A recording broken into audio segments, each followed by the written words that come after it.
Still, there are reprieves and the event of memory. Language, however jumbled, mimetic, deregulated, occurs somehow and belongs to the existence to which idiocy is fitted. Something like interiority does not appear to take hold, yet even when these idiots are finally silenced, there is no doubt that they have been traversed by something that resembles feeling. Maybe a pinch of joy, a sting of regret, a body memory that trembles. With no language of interiority to vouch for feeling, they are more or less stranded, bared to colonializing projection. Vaulted and shut, their subjectivity, if there is one, offers little in the way of an account. Even so, in both cases, they surpass or at least scramble the master codes of philosophical claims made on their behalf and occupy a space that is liminal in terms of sheer idiocy. They are touched, however fleetingly, by something like language, and speech, when it fades, resolves into the written codifications for which their bodies stand. Again, and to conclude, how did they stumble into philosophical headquarters? Their very deprivation engenders desire, produces an unavowable nostalgia for philosophy. Why else would the idiots be pushed toward the sacred or sicked on God? How is it that they have God on their side even where he is disavowed? So even for outspoken atheists, the idiot conjures the divine. They are gloriously deprived of the real, a condition, says Lacan, reading the Troubadour, that answers to the demand of the being we call man.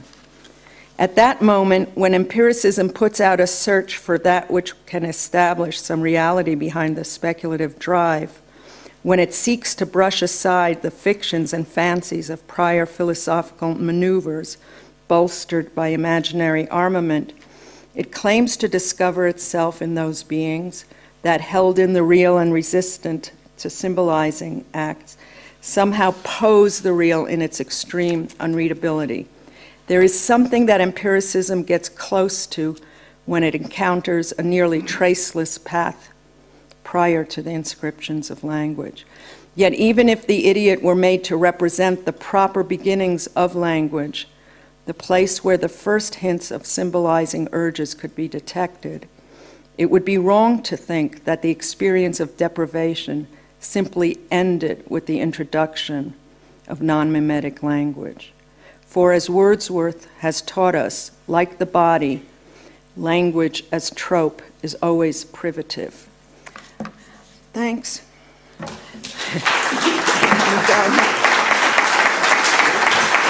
Yes, thank you for this unexpected brush, this empiry here. Yeah. It seems to be you are really talking about this historical,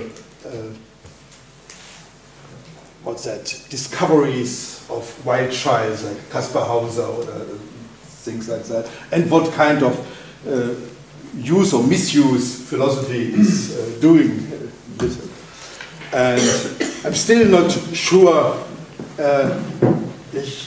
if this lives up to a level I want to fight with. Oh, I'm so sorry to hear that. But anyways, the people from the second year know, but the first year students don't know. The first 15 minutes after every session, I reserve for my own commentary. Okay? Commentary. Well, commentary. It's not so much that I ask questions, but that I give a kind of feedback what I felt by listening to it. What you hate. What I hated, sometimes what I loved, but that's rare. And it is only because that's my payback for being the administrator of this program, which I hate.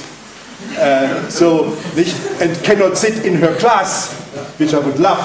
Thank you. But so at least here in the evening I have an encounter, and if I feel like it, I react to it. Not always, because some people, there's no point of doing that. But stupidity is certainly something which is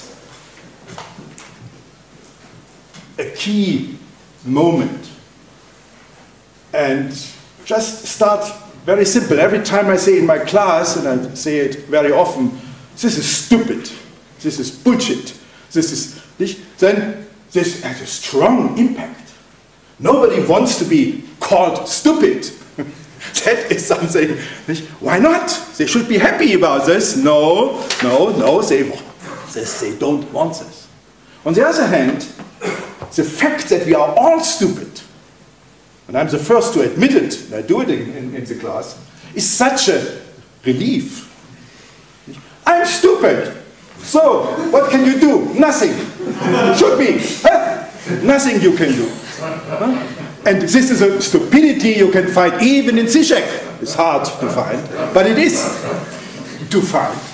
And even if he is not using this as an excuse, for us, it's a wonderful moment with the great man stupid.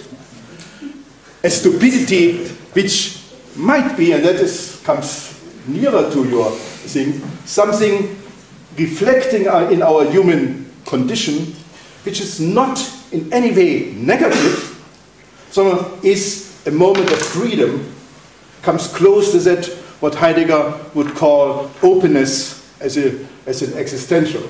The openness, the non-determination, which lies beyond and on the basis of all our actions.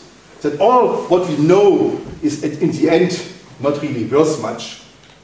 And that non-knowledge is at least the possibility of natality, of beginning something anew.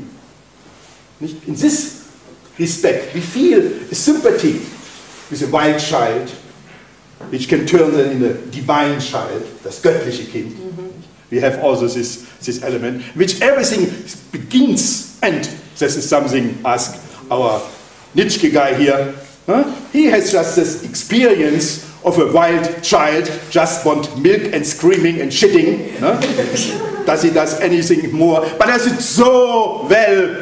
Does it with so much fun? You know, this is what we wished we could do. So I mean, in a structured and educated life, we know that the best we can do in our school is actually a school like that. We teach here our students to forget what they have learned, to distrust all the teachings, and be happy to know nothing and still have fun in life. At least my philosophy teaches this. Other people obviously makes it more difficult for them.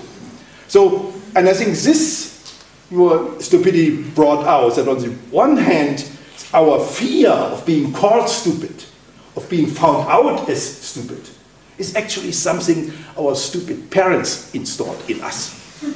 So actually we should go back to embrace stupidity as a possibility of beginning a new life every time. A life we have no idea what it is, nobody has to give us approval for it, just do it anyway.